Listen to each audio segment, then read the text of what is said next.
nos gozamos y nos deleitamos en tu presencia sobre nuestras vidas. Sea tu palabra gobernando y dirigiendo nuestros corazones. En Cristo Jesús oramos. Amén. Alléguese conmigo una vez más a Hebreos 10 y vamos a tomar del versículo 19 en adelante.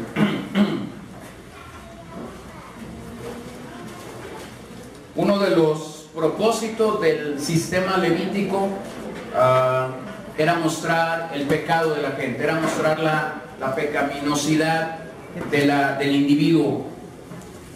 Por ese pecado es que el hombre era imposibilitado de acercarse a Dios.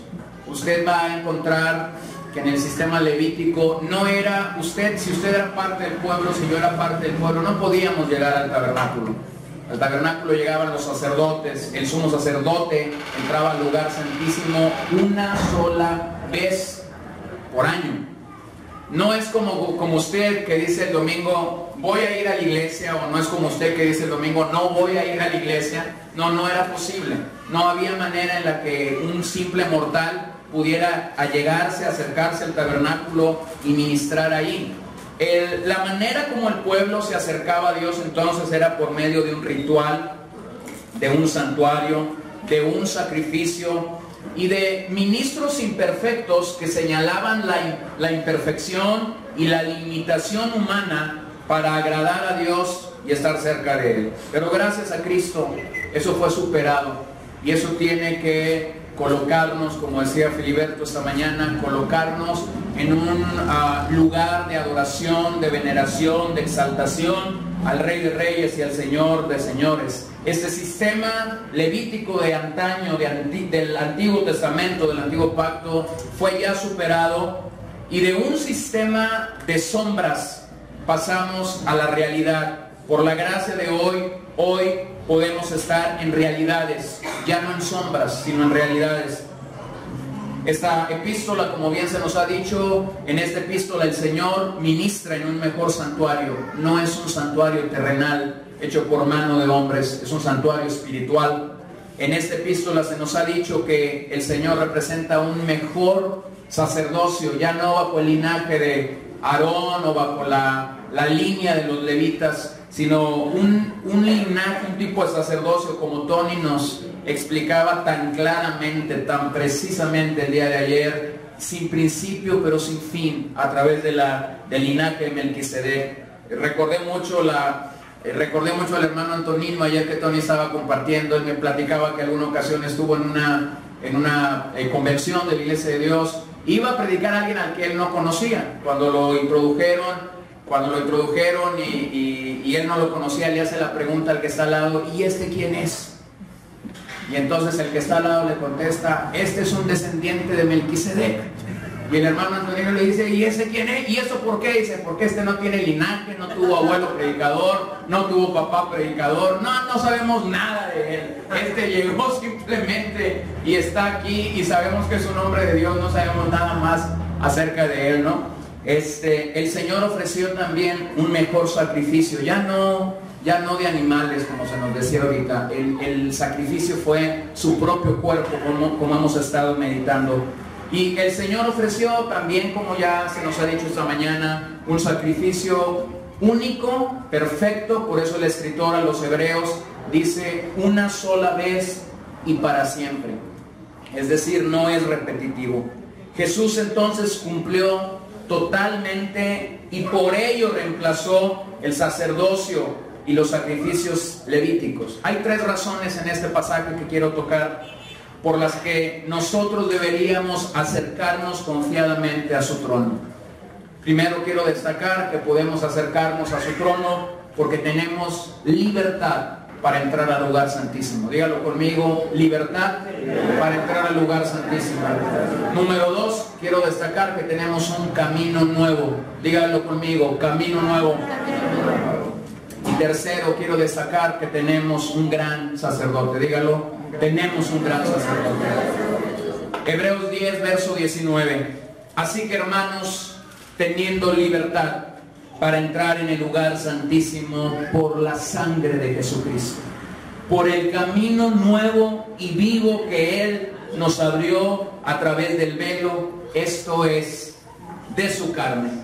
Y teniendo un gran sacerdote, observe eso, no un sacerdote común y corriente, un gran sacerdote sobre la casa de Dios, acerquémonos con corazón sincero, en plena certidumbre de fe, purificados los corazones de mala conciencia y lavados los cuerpos con agua pura. Mantengámonos firmes, sin fluctuar, la profesión de nuestra esperanza, porque fiel es el que lo prometió. El verso 19, con el que me quiero introducir, demarca un cambio en la epístola. Mencionaba el primer día que los primeros 8 capítulos de esta carta, o más bien desde el verso 1 del capítulo 1 hasta el versículo 10, 18, son expositivos, nos exponen la obra, la persona, la muerte de este sacerdote, de tal manera que nos exponen a el qué, el cómo, el cuándo, la manera que este sacerdote ha ministrado delante del Padre, y tiene implicaciones para tu vida, para mi vida, realmente dramáticas. Pero a partir del versículo 19 encontramos el clímax de esta epístola. Encontramos que la exposición queda atrás, y a partir de este versículo encontramos exhortaciones.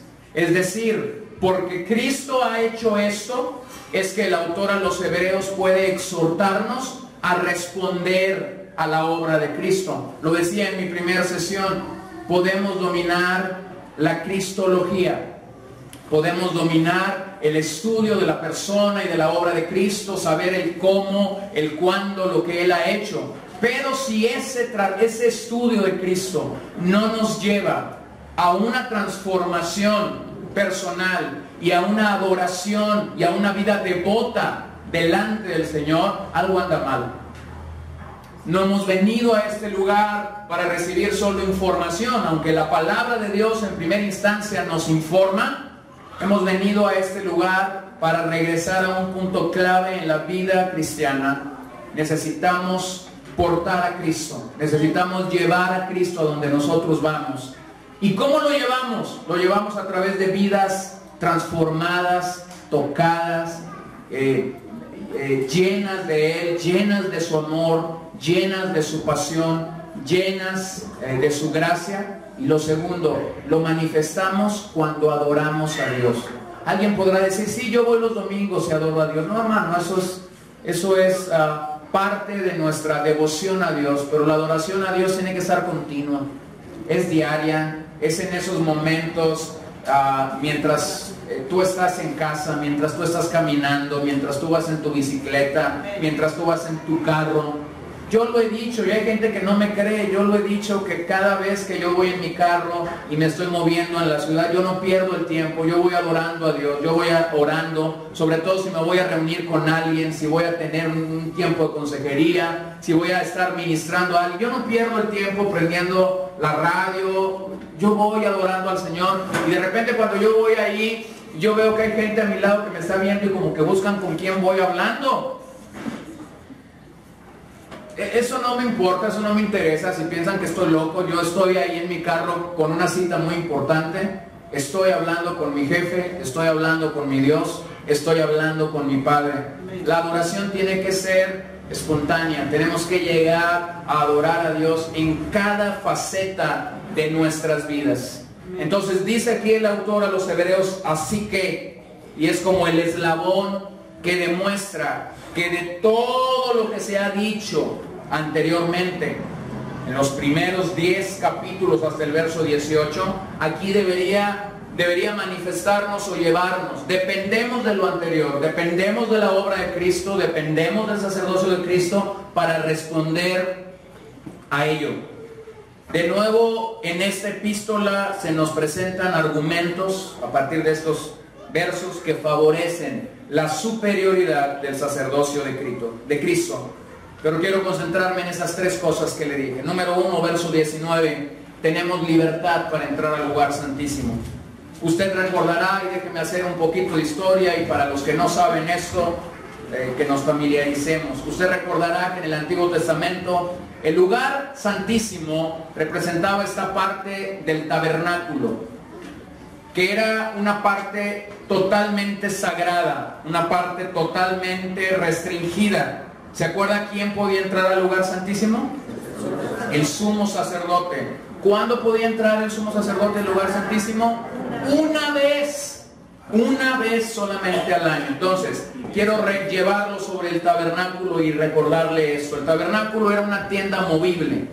Cuando el Señor decía es tiempo a movernos, entonces los sacerdotes comenzaban a quitar las estacas, las cuerdas, las cortinas. Había toda una manera cómo llevar el mobiliario. Eso lo hacían los levitas. Tenían que ser ellos, habían sido consagrados por Dios, habían sido llamados por Dios, habían sido seleccionados por Dios. En este tabernáculo o en esta gran carpa donde la presencia de Dios moraba, había 3 apartados. En primer lugar, los atrios. En el atrio se encontraba el altar de los holocaustos, el altar donde estos animalitos que eran sacrificados ahí era el lugar donde se sacrificaban. Y también en ese lugar estaba el lavacro, la pila, donde una vez que los sacerdotes habían hecho el holocausto, venían y lavaban sus manos y se lavaban ahí de esta impureza, después de haber degollado, después de haber matado a los animales. Se dice que esta pila era una pila de bronce. El bronce estaba tan bruñido, tan tallado, que lo que se dice es que cuando los sacerdotes estaban lavando, era algo similar como estar frente a un espejo. Y ellos veían las manchas, la suciedad que estaba ahí sobre ellos. Había una limitante para acercarte o aproximarte al tabernáculo. Tenías que ser judío. Los extranjeros no podían aproximarse al tabernáculo para pedir perdón por pecados. Tenías que ser judío. El segundo lugar o la segunda instancia que había en este tabernáculo era el lugar santo. Solo los sacerdotes, es decir, no todos los levitas llegaban a ser sacerdotes. Solo los sacerdotes podían entrar al lugar santísimo, al lugar santo.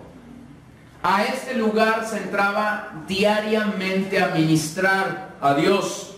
Estaba integrado por una lámpara de oro, de candelabro, que tenía 7 brazos, uno central, y usted ha visto esta imagen, ¿verdad? 3 hacia cada lado. La mesa con los panes de la proposición a la derecha, los cuales eran cambiados todos los sábados. 12 panes simbolizando cada tribu, y cada sábado había cambio de esos panes. Y en ese mismo lugar estaba el lugar o el altar del incienso, que se encontraba en el centro y representaba las oraciones del pueblo de Dios. Al final del tabernáculo estaba el lugar santísimo, donde se encontraba el arca del pacto. ¿Se acuerda? Esta arca era una caja de madera. Al interior del arca había algunos elementos que mostraban momentos muy específicos de esta nación. Estaba allí la segunda tabla, no la primera. Usted recordará que la primera, ¿qué pasó con ella? Se enojó nuestro hermano Moisés, y entonces tuvo que haber una segunda tabla. Estaba ahí esta segunda tabla en el arca del pacto. ¿Qué más había ahí? Había maná del cielo. Usted recordará que por una buena cantidad de años el Señor nutrió con maná a esta nación. Y el tercer elemento que estaba allí era la vara de Aarón, que reverdeció en aquel momento clave de la historia de Israel, en la rebelión de Coré. Estaba ahí todos estos elementos. Esta caja era cubierta, era tapada por una lámina de oro. Este lugar se conocía, o esta plancha de oro macizo, se llamaba el propiciatorio. También era conocida como el asiento de la misericordia. Era precisamente en este lugar donde el sumo sacerdote entraba una vez por año y sobre esta lápida depositaba la sangre de los animales, y era el lugar donde se ministraba a Dios. Este sacrificio era por los pecados, como se nos ha dicho, de ignorancia de todo el pueblo y por los propios pecados, claramente, del sumo sacerdote. Este era el lugar donde Dios perdonaba a la nación. Se dice que la nación entera, cuando el gran día de la expiación llegaba, se dice que la nación entera salía y estaba de pie afuera de sus carpas. Su mirada estaba en el tabernáculo y ellos estaban esperando que el sumo sacerdote saliera de haber ministrado la presencia de Dios. Eso aseguraba que una vez más el trono de gracia, el trono de misericordia de Dios había extendido su perdón. Su perdón. Sombras, como se nos ha dicho. Sombras. Porque nuestro Señor ha venido no a cubrir el pecado, sino a quitarlo. Era este lugar, esta plancha a la que ya hemos hecho mención, que estaba cubierta, ¿se acuerdan? ¿Por dos qué? Querubines. Su cabeza estaba inclinada hacia la plancha y con sus alas cubrían ese lugar tan impresionante en el tabernáculo. Es ahí donde la palabra, como suene o como no suene, en el original Checaina, otros dicen Chequina, si vas a una iglesia medio pocha en los Estados Unidos, dicen la chicana de Dios, ¿no? Pero ahí era donde la gloria de Dios descendía en ese preciso momento y extendía el perdón de Dios sobre todos la nación de Israel.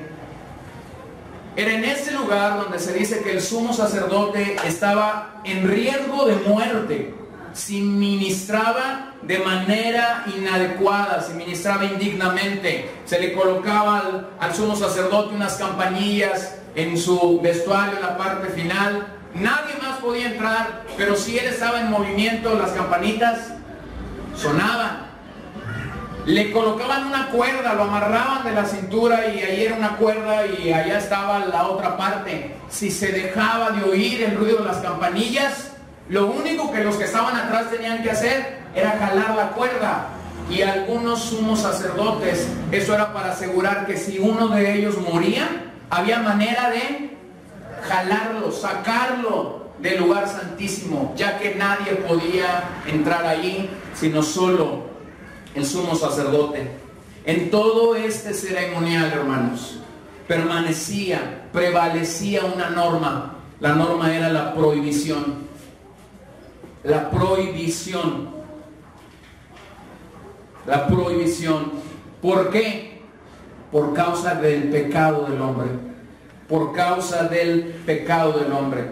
Una observación de algunos momentos de la historia del Antiguo Testamento nos permite entender esto. Sucedió en el monte Sinaí. Solo Moisés estuvo allí y al pueblo se le prohibió acercarse bajo la pena de muerte. Si algún osado se atrevía a acercarse, ¿usted recuerda ese momento? Dios quería levantar de la nación de Israel un pueblo de reyes y de sacerdotes. Pero cuando los israelitas comenzaron a ver aquel escenario en el monte Sinaí, vinieron y hablaron con Moisés y le dieron esta gran idea: Moisés, sube tú y comunícanos, ven y comunícanos lo que este Dios dice, nos mandata, nos ordena. A partir de ese momento el Señor dice que nadie se acerque, porque el que se acerque va a morir. Solo Moisés pudo llegar, pudo acercarse. El escenario está en Éxodo 19, del 10 al 25. No podemos llegar ahí, tan solo estoy tratando de que usted pueda entender este sentido de la prohibición. Cuando Dios descendió, ese pasaje es tan claro. Hubo truenos, hubo relámpagos, hubo una nube espesa, hubo sonido de bocina. humo como de un horno. El mismo monte fue sacudido o estremecido. Sucedió en el Sinaí. No fue la única ocasión en el que ese sentido de prohibición estuvo claro. Sucedió en Bet-Semes, en días de Samuel. Dios mismo, la Escritura lo dice, Dios mismo mató a 50,070 hombres por haber mirado dentro del arca del pacto. De tal manera que en el primer libro de Samuel, capítulo 16, 20, hay una interrogante: ¿quién podrá estar delante de Jehová, el Dios Santo? ¿Se acuerdan de ese momento en la historia? Los filisteos han llevado el arca. Ellos no saben cómo tratar con el arca. Ellos no saben lo que el arca representa. Quizás lo han escuchado de oídas. Quizás han...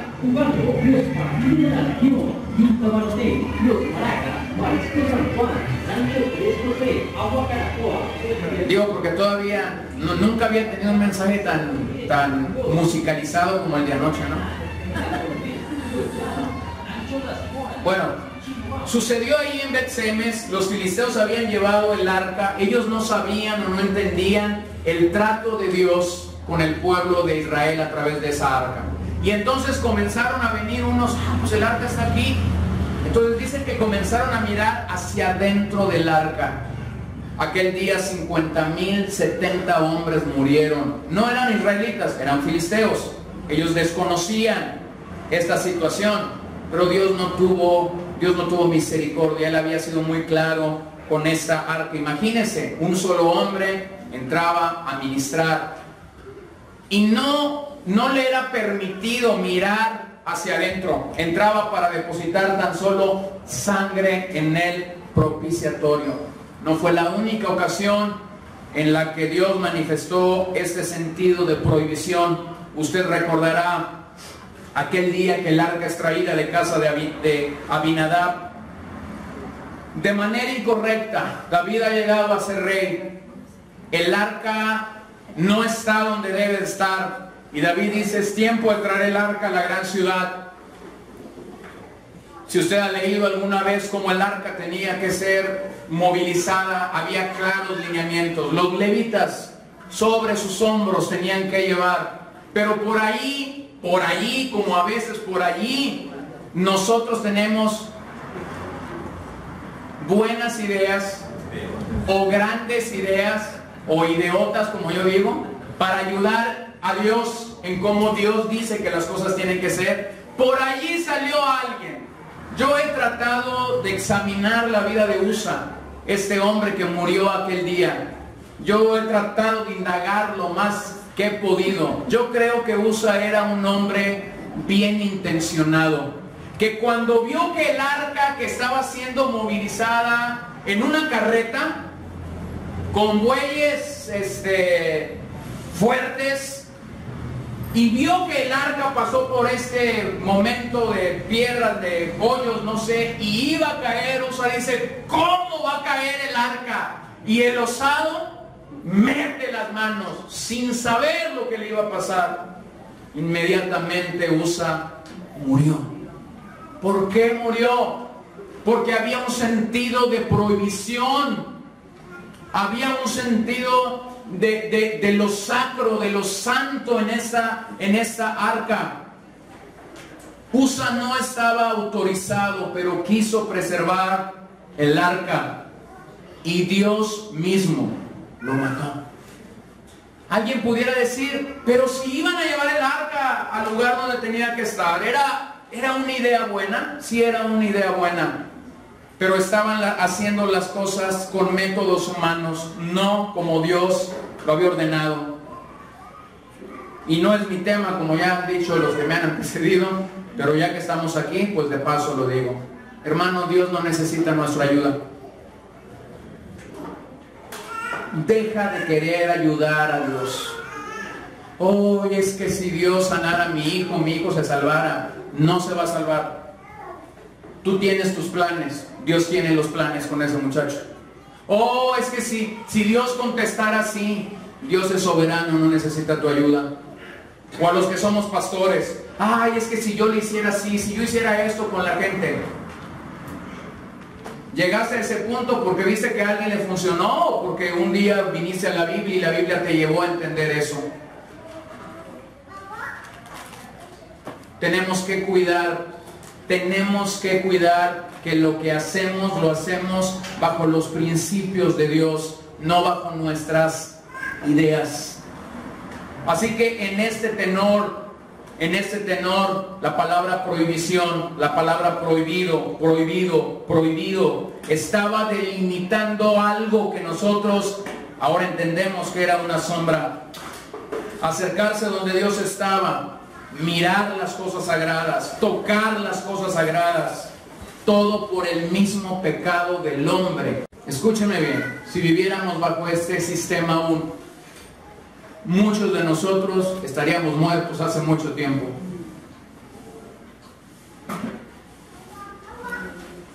Creo que fue a Tony a quien hace poquito le volví a escuchar la frase en uno de sus mensajes.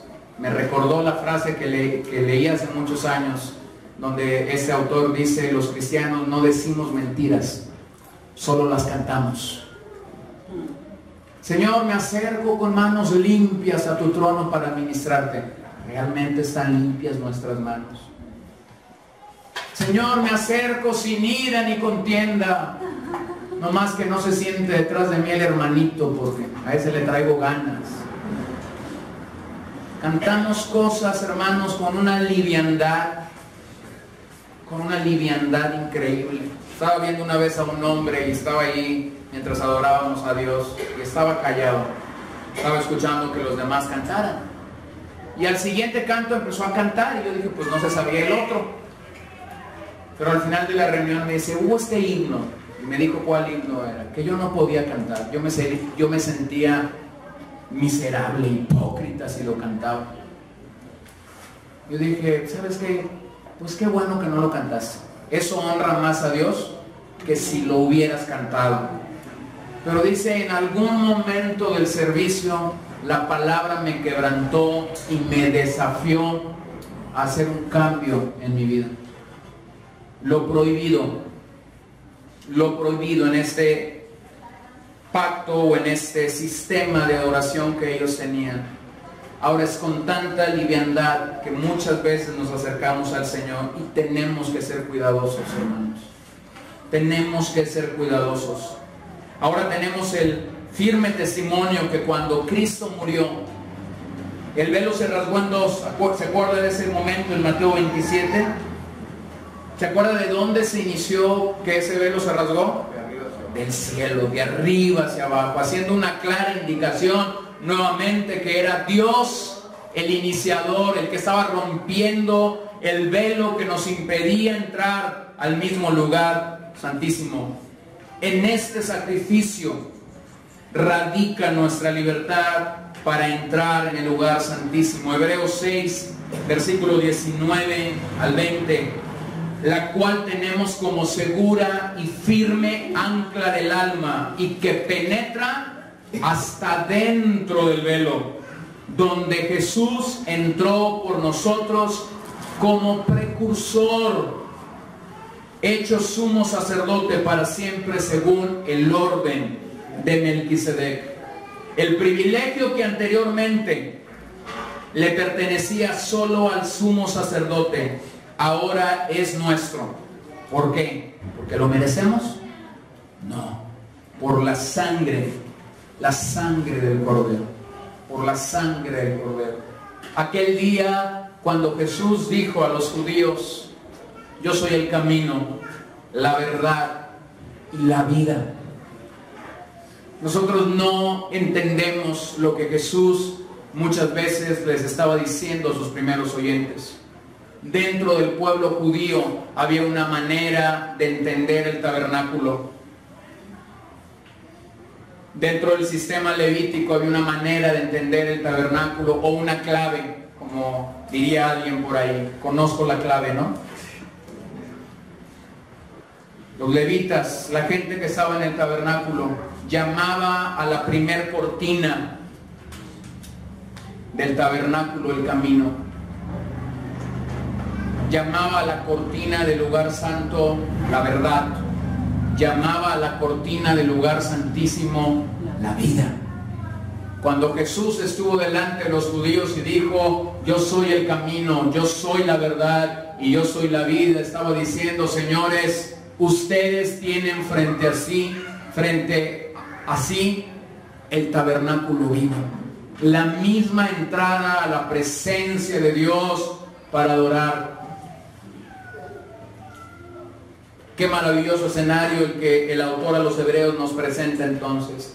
Tenemos libertad para entrar al lugar santísimo. Tenemos libertad. Valore eso, hermano. Valore eso. No lo tenga en poco. Esto costó la sangre del Cordero. Esto costó el sacrificio del Cordero. Valórelo, valórelo. Tenga en gran estima el hecho de que usted no tiene que esperar una fecha exclusiva, no tiene que esperar una vez al año para poder entrar y ministrar. Ahora podemos entrar, pero necesitamos recuperar ese grado de santidad y de temor y de temblor delante de Dios por su presencia.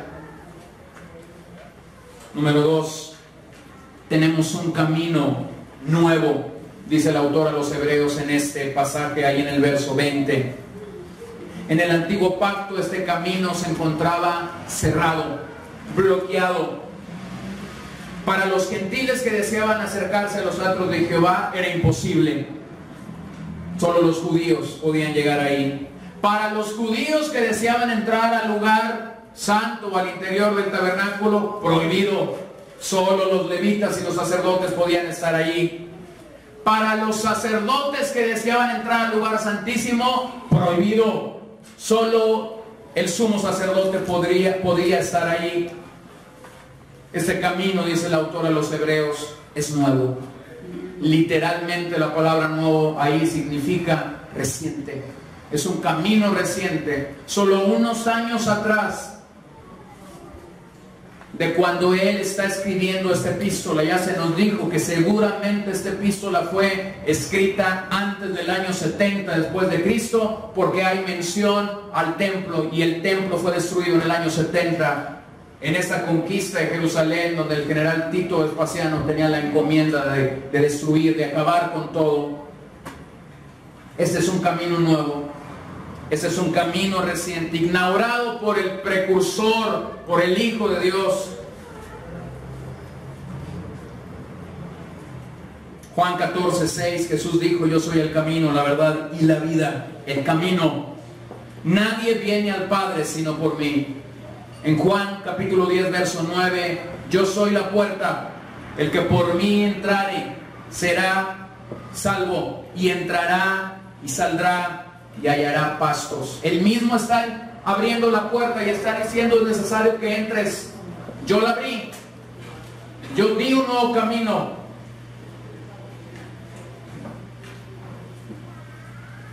Se dice que el gran conquistador Napoleón Bonaparte dijo: mientras Cristo reinaba sobre su imperio por medio del amor, Él reinaba sobre el suyo por la fuerza. No más que hay que agregar algo a esa frase. Napoleón fracasó, Cristo triunfó. Nos abrió un camino, nos abrió un camino nuevo. Pero el autor a los Hebreos agrega algo. No solamente dice que es un camino nuevo, dice que es un camino vivo. No es una cosa, no es una doctrina, no es una corriente de moda, no es un avivamiento, es una persona. Jesucristo mismo es el camino. Ya no seguimos fórmulas, ya no seguimos rituales, sino seguimos a aquel que es precursor y que va delante de nosotros. Los cristianos fueron conocidos en aquellos días, incipientes de la iglesia primitiva, como los del camino. Y esto tiene que interpretarse como algo claro. Tenían un llamado por su Salvador para entrar en este camino y para mantenerse en este camino. Hermanos, estamos en este camino, pero no es suficiente estar en este camino. tenemos que avanzar, tenemos que ir hacia lo excelente, tenemos que ir hacia donde Dios, hacia donde el Hijo de Dios, nuestro precursor, nos está guiando. No se quede a la deriva, no se quede a la deriva, avance, vaya por más, ame a la gente, ame al que no tiene al Señor, comparta la fe con el que no tiene al Señor, crezca espiritualmente, anímense unos a otros, aliéntense unos a otros en esos momentos de necesidad, como los decía ayer. Deje de centrarse en sí mismo y comience a concentrarse en otras personas. Honre a Dios, honremos a Dios, manifestemos una fe viva y clara. El velo impedía el libre acceso a su trono, pero Él mismo originó un nuevo camino por la obra expiatoria de Jesús en el Calvario. Número 3, quiero concentrarme aquí en los últimos momentos. Tenemos un gran sumo sacerdote. Los sumos sacerdotes del antiguo pacto tenían muchas limitantes, había muchas limitaciones que ellos tenían. Número 1, tenían que ofrecer sacrificios por sus propios pecados. Es decir, no eran perfectos y tenían que ofrecer repetidamente sacrificios. Hebreos 5, 2, 3, para que se muestre paciente con los ignorantes y extraviados, puesto que Él también está rodeado de debilidad y por causa de ella debe ofrecer por los pecados, tanto por sí mismo como también por el pueblo. Primer limitación que los sumos sacerdotes tenían: eran pecadores, fallaban a Dios, eran imperfectos. Sígame en el capítulo 7, verso 27. Que no tiene necesidad cada día, como aquellos sumos sacerdotes, de ofrecer primero sacrificios por sus propios pecados y luego por los del pueblo, porque esto lo hizo una vez para siempre, ofreciéndose a sí mismo. Solo Jesús tuvo esta capacidad, este poder, esta gracia otorgada por el Padre de presentarse y ofrecer un solo sacrificio. Los sumos sacerdotes de antaño no la tuvieron. Entonces, primera limitación, tenían que ofrecer sacrificio por sus propios pecados. Segunda limitación que los sumos sacerdotes del antiguo pacto tenían: al morir, como nos explicaba Tony ayer, dejaban inconclusa su labor. Hebreos 7, 23, 24. Y los otros sacerdotes llegaron a ser muchos, debido a que por la muerte no podían continuar. Mas este, por cuanto permanece para siempre, tiene un sacerdocio, ¿cómo? Inmutable. Gloria a Dios. Qué maravillosa escritura. Amén. Qué maravillosa escritura tenemos delante de nosotros. Un sacerdocio inmutable. Podemos estar seguros de que no ocupamos ser reemplazados. Este sacerdote no ocupa ser reemplazado por nadie. Su obra es perfecta. Su poder es perfecto. Con el paso de los años, vemos historias, vemos vidas, vemos ministros, vemos pastores, vemos grandes hombres de Dios que en su momento Dios les permitió servir a una congregación, servir a una denominación, servir a un grupo y ser grandemente bendecidos por el Señor mientras ellos estuvieron al frente de estas organizaciones. En los últimos años he tenido que ver un par de historias tristes, muy lamentables, que cuando el reemplazo vino, que cuando el hijo, el sobrino, el líder al que se había preparado, vino y tomó el lugar de aquel hombre que por 20, 30 años, 40 años estuvo invertido en la obra, viene y en los primeros años acaba con lo que un hombre consagrado a Dios había logrado. pasando de santidad a libertad, pasando de vivir solo en la palabra a usar un montón de metodologías. Mientras más veo reemplazos de liderazgos, de pastores, me asusta más esto. El engaño de Satanás sigue siendo el mismo. Mi padre, mi pastor, solo pastoreó 5,000, pero ahora Dios en su gracia me ha permitido 10,000, 15,000. Como decía un pastor al que yo respetaba mucho, mentira del diablo. Mentira del diablo. Los números pueden mentir. Lo que no puede mentir es tu vida de fidelidad a Dios, tu vida de consagración a Dios, tu vida de fruto a Dios, no medida en números, medida en tu caminar fiel con el Señor, en lo poco como en lo mucho, en lo bueno como en lo malo, en la salud como en la enfermedad. Cristo fue desamparado para que ninguno de sus hijos tuviera que expresar su mismo clamor de soledad desde el Calvario. Hermanos, tenemos a un sacerdote inmutable que no necesita reemplazo.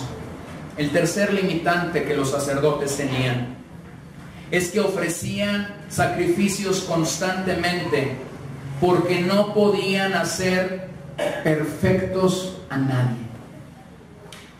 A nadie. Ellos no podían perfeccionar a nadie y por eso continuamente estaban ofreciendo sacrificios. Hebreos 10:1, ya lo leíamos esta mañana. Porque la ley, teniendo la sombra de los bienes venideros, no la imagen misma de las cosas, nunca puede, por los mismos sacrificios que se ofrecen continuamente cada año, hacer perfectos a los que se acercan. Tercer limitante de los sacerdotes: a pesar de sus sacrificios, no podían perfeccionar a la gente. Versículo 11: y ciertamente todo sacerdote está día tras día ministrando y ofreciendo muchas veces los mismos sacrificios, que nunca pueden quitar los pecados. Nunca pueden quitar los pecados. En contraste de esto, el autor a los Hebreos observa, manifiesta, declara en 5 ocasiones los logros que este sumo sacerdote ha tenido a bien darnos, bendecirnos con ellos. Número 1, lo leía el primer día: este sumo sacerdote traspasó los cielos. Observen ahí en Hebreos 4:14: por tanto, teniendo un gran sumo sacerdote que traspasó los cielos, Jesús, el Hijo de Dios, retengamos nuestra profesión. Ningún sumo sacerdote de antaño traspasó los cielos, solo el Hijo de Dios. Eso hace único su sumo sacerdocio. Número 2, se sentó a la diestra de Dios. Ningún sumo sacerdote del sistema levítico se sentó a la diestra de Dios, solo él. Hebreos 10:12: pero Cristo, habiendo ofrecido una vez para siempre un solo sacrificio por los pecados, se ha sentado a la diestra de Dios. Tercer beneficio de este sumo sacerdote: su sacrificio fue perfecto, único y no repetitivo. Así también Cristo fue ofrecido una sola vez para llevar los pecados de muchos, según Hebreos 9:28, y aparecerá por segunda vez sin relación con el pecado para salvar a los que le esperan. Alguien ya hacía mención de la diferencia, o yo así lo entendí, de la diferencia entre la comunión, la diferencia que nosotros como creyentes tenemos entre la comunión y la misa católica. La misa católica, cada vez que se lleva a cabo, ellos literalmente están tomando el cuerpo ahí, la sangre de Cristo. Cada vez que ellos están haciendo esto, se está asesinando a Cristo. A diferencia de la comunión como los cristianos lo entendemos, lo hemos leído ya muchas veces. ¿Cuándo murió Cristo? Una sola vez. Por eso es que decimos que el pan y el jugo de uva o la galleta que tomamos son ¿qué? Son símbolos. Pero no estamos matando al Señor nuevamente. Hermano, eso es extrabíblico, está fuera de la Biblia. No tenemos necesidad de hacerlo. No tenemos necesidad de hacerlo. ¿Por qué? Porque Él ya murió una sola vez. Y su sacrificio es perfecto y completo. Una sola vez. Tampoco como algunos creyentes, bueno, ya Philly describió esta situación claramente, como algunas personas que se creen ser cristianos y celebran ciertos encuentros donde ponen una cruz, levantan una cruz y la gente tiene que apuntar sus pecados y ir y clavar ahí en esta cruz sus pecados. Ellos están matando a Cristo. Y peor si son iglesias donde se celebran encuentros cada mes. Imagínense, cada mes están matando a Cristo. No, no es necesario, hermano, eso es psicología. Eso es psicología. Cuando nosotros creímos en el mensaje del Evangelio, la Biblia dice que el Señor tomó nuestros pecados y los arrojó a lo más profundo de la mar. Entonces, esto es echarte un clavado a lo más profundo de la mar, ir a las profundidades a las que el Señor llegó y querer sacar de allá los pecados. No es necesario. La obra del Hijo de Dios ya fue perfecta. ¿Se acuerdan de aquel hombre al que yo he contado? Él era así muy apasionado para predicar, y en una ocasión me invitaron a una iglesia muy seria para predicar. Y entonces el pastor dio una recomendación a los hermanos en la puerta y dijo: por favor, no dejen a este hermano entrar, porque es la reunión de oración. No lo dejen entrar, porque él va a agarrar el micrófono y va a comenzar a predicar. Llévenselo allá a mi oficina y díganle que allá los pastores invitados van y esperan que el servicio de adoración comience para ser traído, y si le pueden quitar la Biblia, dicen, mejor, para que no haga mucho escándalo. Y llevaron a ese anciano allá a la biblioteca del pastor, y se deleitó cuando vio una gran cantidad de libros, y en eso vio ahí un libro que decía algo así de los océanos y de los mares, y lo jaló y lo comenzó a hablar. Dijo, gloria a Dios. Dijo, ahora voy a saber la profundidad que tienen los océanos. Y comenzó a buscar allí hasta que halló, ahí había una cita, y de allá de la biblioteca se comenzó a escuchar que había un gran escándalo. Gloria, gloria, gloria a Dios. Y luego pregunta el pastor a los sugieres, ¿qué no les dije que lo metían? Allá está en la biblioteca, dice, tiene como 10 minutos, hable y hable. Y fueron por él y le abrieron la puerta y no le dijeron que ya era hora. Él salió, aleluya, y se subió al púlpito. Hermanos, los océanos. Y había tenido, solo por encontrar un libro ahí donde decía de la profundidad de los océanos. Qué increíble cuando entiendes. Dios tomó tus pecados y los arrojó. Nos quitó de estar bajo el dominio del pecado para ahora estar bajo el dominio del Señor. ¿Sabes que nunca dejamos de ser esclavos?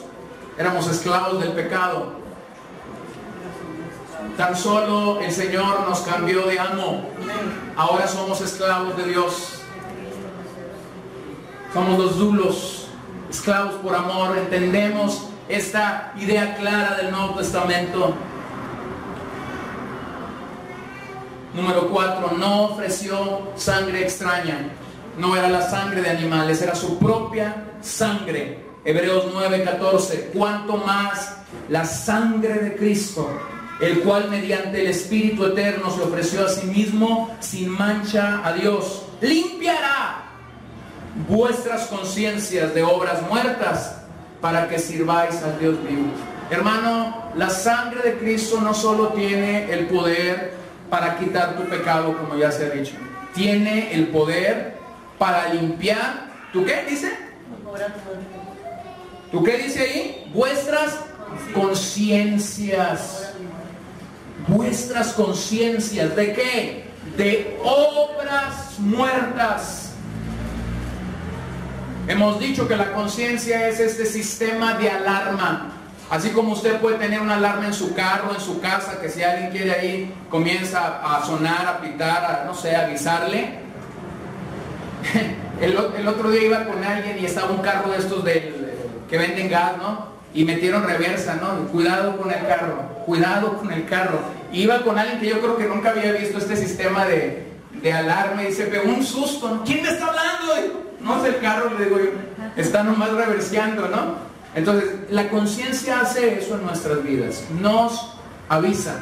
Romanos es un libro que nos dice que cuando no hay ley, ¿qué está funcionando en la vida de una persona? La conciencia. Por eso es que de repente platicamos con alguien que no tiene temor del Señor, y cuando te comienzan a platicar ciertas historias de tu vida, y yo hice esto, pero mira, en el momento que yo lo hice, me sentí muy mal. ¿Y qué es eso? La conciencia. Dios en su infinita misericordia está permitiendo que esta gente pudiera tener esa situación de aviso, de alerta en su corazón. Pero aquí nos dice que aún la sangre de Cristo limpiará vuestra conciencia de esas obras muertas que en el pasado hicimos. Número 5. Salva a los que por Él se acercan a Dios, según Hebreos 7:25. Por lo cual puede también salvar perpetuamente a los que por Él se acercan a Dios, viviendo siempre para interceder por ellos. O como ya leíamos, para interceder perpetuamente. Nuestro sumo sacerdote está llevando a su pueblo a la presencia del Padre. Su obra actual es esta: interceder por sus hijos. Él está intercediendo por nosotros delante de su Padre. ¿Lo ha hecho desde cuándo? Desde que ascendió, usted lo recordará, se sentó a la diestra del Padre y está intercediendo por nosotros. Pero escúchelo bien, Juan capítulo 17. ¿Se acuerdan de Jesús ahí? ¿La oración qué? Sacerdotal. ¿Se acuerdan por qué está orando Jesús? Por los suyos. Señor, guárdalos. No te pido que los quites del mundo, pero ¿qué? Los apartes o los guardes del mal. Aquí están, Señor, son tuyos. Y Juan nos dice algo increíble: no solo por los de ese momento, sino por los que habrán de creer, habrán de llegar. Hermanos, Juan 17 es una probadita del ministerio intercesor del Hijo de Dios en el cielo. Es una de sus oraciones finales y es como el paso de decir: oro por ellos aquí, aunque voy a estar orando por ellos allá. Miren Romanos 5, versículo 9 y 10. Escuche esa expresión: pues mucho más, estando ya justificados en su sangre, por Él seremos salvos de la ira. Porque si siendo enemigos fuimos reconciliados con Dios por la muerte de su Hijo, mucho más, estando reconciliados, seremos salvos por su vida. Mucho más, mucho más. Hermanos, el ministerio de Cristo como sumo sacerdote es tan ignorado por nosotros los cristianos. Nosotros magnificamos la cruz, nosotros magnificamos su vida, su obra, sus predicaciones, sus parábolas. Magnificamos el Viernes Santo como se conoce. Algunos creyentes esperan el domingo de resurrección. Cuando yo era niño, los domingos de resurrección empezaban a las 5 de la mañana, había un culto matutino y estaba lleno el templo. Yo decía, wow, el domingo de resurrección. Después, cuando fui creciendo, fui entendiendo por qué venía tanta gente el domingo de resurrección a las 5 de la mañana. Venían porque a las 7, cuando el servicio terminaba, había menudo, había cabeza, había tacos, ayer el desayuno. Y luego venía la escuela dominical y ya el servicio común y corriente. ¿No? Gracias. Venían por eso. Pero como creyentes hemos magnificado áreas o el ministerio de Jesús en algunas facetas, pero hemos ignorado su ministerio como el gran sumo sacerdote. Déjame solo decirte algo. El ministerio del Hijo de Dios como sumo sacerdote es mayor en magnitud, es mayor en extensión y es mayor en duración. su obra es más grande. Su obra actual como sumo sacerdote es mucho más grande en comparación al inicio. Te lo voy a decir en otras palabras. Hoy, Cristo viviendo es mucho más grande que su obra en el Calvario. ¡Hay poder! No, espérese. Espérese. Vino y encarnó, vivió entre nosotros, y según los que hacen números y demás, ¿cuántos años estuvo aquí en la tierra? 33, más menos. ¿Cuánto tiempo estuvo en el Calvario? A ver, tío Mario, ¿tú qué? 3 horas. ¿Cuánto tiempo estuvo en la tumba? 36. Si tú comparas el tiempo que Jesús estuvo en el Calvario contra el tiempo en el que Él ha estado sentado a la diestra del Padre intercediendo por nosotros, ¿qué es más grande en magnitud, extensión y duración? Si tú comparas el tiempo que estuvo en la cruz, si tú comparas el tiempo que Él fue predicador, evangelista, maestro. Sin embargo, nosotros magnificamos, glorificamos, ponderamos sus parábolas, el Sermón del Monte, el llamado de los apóstoles, la cruz. Ahora, quiero que me entiendan y no me malinterpreten. En ningún momento yo estoy menospreciando el Calvario. En ningún momento yo estoy menospreciando la tumba vacía. No estoy haciendo eso. Estoy diciendo que hemos tenido una observación muy livianita del sumo sacerdocio de Cristo. Estoy diciendo que hemos tenido en poca apreciación lo que Jesús está haciendo a la diestra del Padre intercediendo por nosotros desde aquel glorioso día en el que Él llegó al cielo. Hermanos, Jesús no está reposando, Jesús no está descansando, Él está intercediendo por nosotros continuamente delante del Padre. Cada vez que tú y yo fallamos, pecamos, Él está delante del Padre, como ya se nos decía. Está por un lado el acusador diciendo: este es el que el domingo fue a la iglesia y llegó a su casa y se quitó las alas de ángel y se puso los cuernitos. Este es el que dice que es cristiano. Ahí está el Hijo. Ahí está el Hijo intercediendo por nosotros delante del Padre, diciendo: por Él morí, por Él morí. Es más grande entonces en magnitud, en extensión y en duración.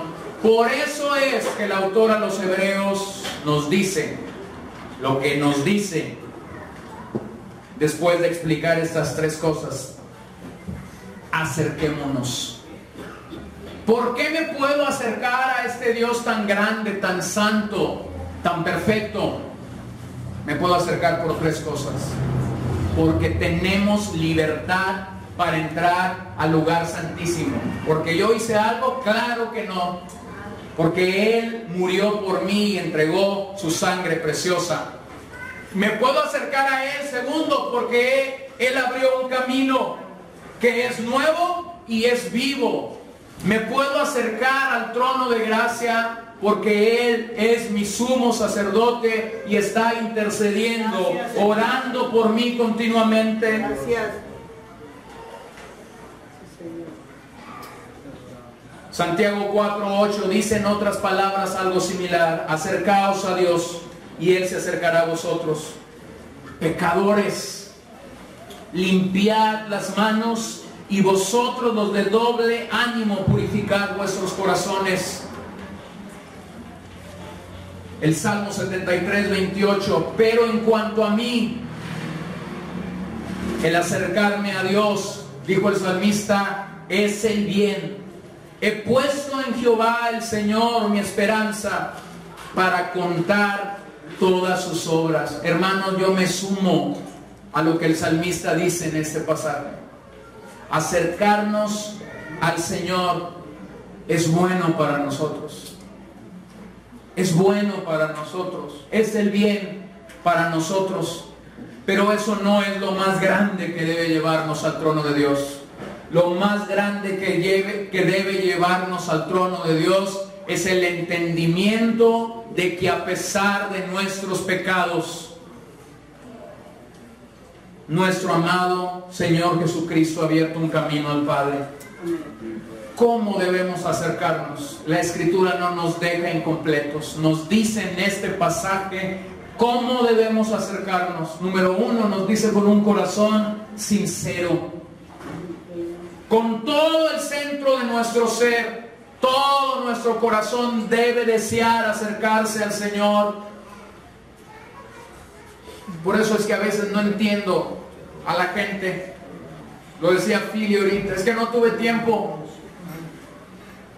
Si tú eres de los que dices no tengo tiempo, hermano, no has entendido la obra de Jesús en la cruz.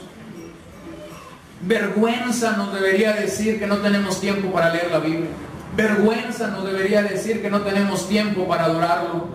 Vergüenza nos debería de dar al estar a la presencia de Dios. Has pasado 3 o 4 horas frente al televisor, pero le vas a regatear 15, 20 minutos al Salvador de tu alma. Vergüenza, vergüenza, vergüenza. Con un corazón sincero, genuino, verdadero, con motivaciones claras. Vengo a adorar a Dios, vengo a exaltarlo, vengo a concentrarme en su presencia, vengo a deleitarme, vengo a llenarme de Él. De ello al parecer carecían los hebreos. No tenían un compromiso genuino con Dios. ¿Cuál es la motivación de tu corazón y de mi corazón al acercarme a Dios? ¿Cuál es? El gran reformador Martín Lutero decía esto cuando lo andaban persiguiendo para matarlo, la Iglesia Católica. Él decía: le temo más a mi corazón que a todos los enviados del Papa para asesinarme. Este hombre sabía que en su corazón había motivaciones que lo podían hacer a un lado, que lo podían sacar de la carrera, y él decía: por eso es que tengo que estar, decía Martín Lutero, en las madrugadas orando por Dios. Su biografía me encanta en este episodio de su vida. Él decía que trataba de pararse entre 3 y 4 de la mañana a orar delante del trono de Dios, y detrás de él vivía un herrero. Y de vez en cuando a Lutero se le pasaban las sábanas, se quedaba dormido y comenzaba a escuchar el ruido de él. Él se levantaba, y dice su biografía que lo primero que hacía era decirle: Señor, perdóname, el herrero está haciendo su trabajo y fue más puntual que yo para llegar a la cita divina. Qué increíble. Conocía la gran batalla que nosotros libramos con nuestro corazón. No solo dice el autor que hay que acercarnos con un corazón sincero, dice con plena certidumbre. ¿De qué? De fe. Una fe que no vacila. Eso es una confianza total en Cristo. Puedo acercarme delante del Padre porque he entendido la obra de Cristo, porque he puesto mi vista en Él, porque he fijado mi vista en Él. Lo tercero que dice es purificados. Aquel día que comenzó nuestro acercamiento a Dios, aquel día que Dios tuvo a bien resucitarnos cuando estábamos muertos en nuestros pecados y en nuestros delitos, cuando Él tuvo a bien soplar aliento de vida para que la gracia de Dios y la fe de Dios viniera a nosotros pecadores y pudiéramos responder al mensaje del Evangelio. Aquel día comenzó el Señor a purificarnos con su sangre, con su agua, símbolos externos de esta regeneración, externos e internos de esta regeneración. La imagen nuevamente es tomada del sistema levítico, donde primeramente los sacerdotes eran rociados por la sangre de los animales y después tenían que pasar al lavacro para lavarse las manos, y ahí había agua. Lo cuarto que dice el autor es: mantengámonos firmes. ¿Cómo debemos acercarnos al Señor? Manteniéndonos firmes. Esta es una clara indicación al progreso espiritual en nuestras vidas. Somos llamados a aferrarnos a esta esperanza. El Señor gobierna sobre el futuro. Esta esperanza radica en el hecho de que cuando Jesús regrese tendremos una salvación completa. Completa. Hebreos 4, 14, 16. Por tanto, teniendo un gran sumo sacerdote que traspasó los cielos, Jesús el Hijo de Dios, retengamos nuestra profesión, porque no tenemos un sumo sacerdote que no pueda compadecerse de nuestras debilidades, sino uno que fue tentado en todo, según nuestra semejanza, pero sin pecado. Acerquémonos nuevamente en esta epístola, dice, pues confiadamente al trono de gracia para alcanzar misericordia y hallar gracia para el oportuno socorro. Acerquémonos confiadamente. ¿Por qué? Por el sacrificio de Cristo. Se nos exhorta, hermano, a que nos acerquemos con confianza alegre, sin temor a ser rechazados, ignorados, acusados o condenados. ¿Para qué? Para alcanzar misericordia y hallar gracia para el oportuno socorro. La palabra alcanzar es lambano y significa tomar o recibir. Tomar o recibir. Ya no hay razón para temer, sino que todos estos pasajes que hemos estado leyendo, bueno, esta mañana y el resto de los días pasados, estos pasajes deben acrecentar nuestra seguridad y nuestra confianza para acercarnos al trono de gracia, ya que Dios nos está esperando.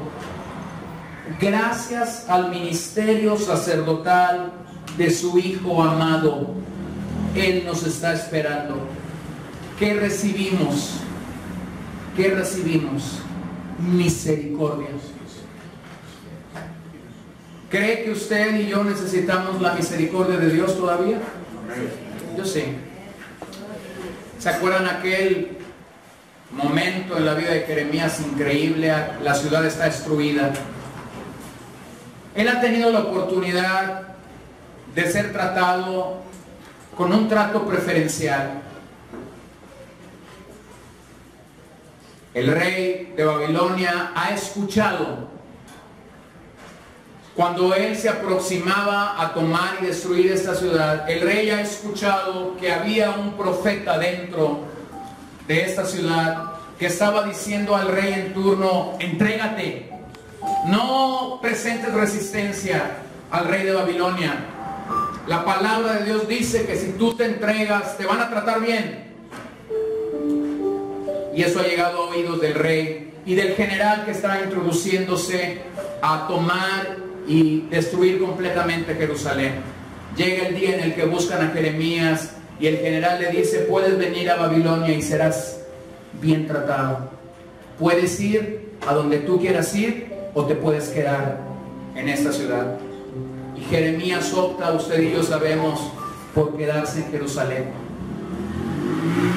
De haber visto la gloria del templo, de haber visto la gloria de aquella gran ciudad, está viendo una ciudad derribada, robada, destruida, donde el tenor eran los escombros, quizás el humo de los incendios en esas edificaciones, todo destruido.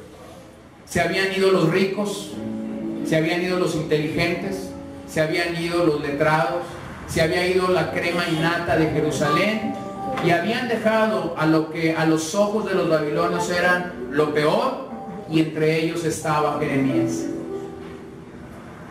Después de haber profetizado, después de haber dicho las cosas que él había dicho por indicación de Dios, Jeremías nos regala un precioso libro de las Escrituras, muy mal entendido, muy mal tratado y muy poco leído, el libro de Lamentaciones.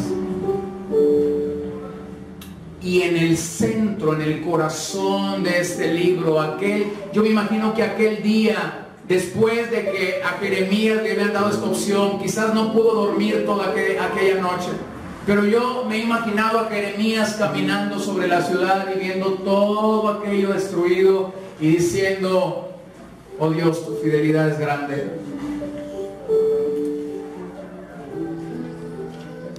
Tus misericordias son nuevas.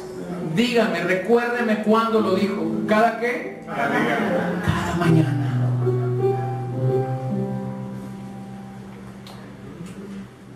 Disfruto estar delante del trono de Dios cada mañana y seguir diciéndole: Señor, una vez más, extiende tu misericordia sobre mi vida, porque la necesito. Y mayormente la necesito porque entiendo mi naturaleza pecaminosa. Mayormente la necesito porque la gran batalla que yo estoy librando, la estoy librando conmigo mismo. Necesito su misericordia. Pero no solo este pasaje nos dice misericordia, nos dice gracia. Porque reconocemos nuestros pecados y nuestra fragilidad y sabemos que su gracia es necesaria. El escritor de aquel hermoso himno, Roca de los siglos, escribió: nada traigo en mi mano, simplemente a tu cruz me aferro. Desnudo vengo a ti en busca de vestido. Impotente miro a ti en busca de gracia. Vil yo a la fuente vuelvo. Lávame, Salvador, o muero. Tenemos libertad. Tenemos un camino nuevo y vivo. Tenemos al Hijo de Dios sentado a la diestra del Padre, no jugando, no de vacaciones, no descansando, intercediendo por ti y por mí cada día. Y tenemos la invitación del Padre, del Hijo y del Espíritu Santo diciéndonos: acérquense confiadamente. El camino está abierto. Acérquense al trono. Encontrarán allí misericordia y gracia. Puestos de pie, por favor.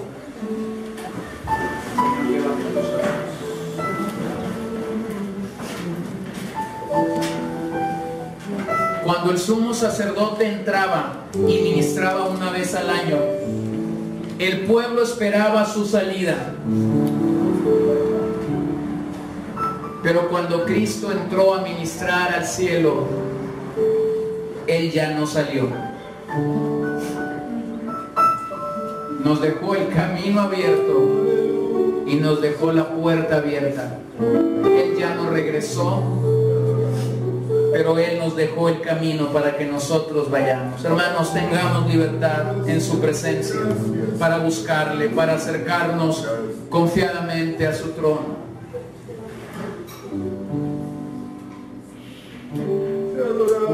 Señor, ten piedad de mí, que soy un pecador.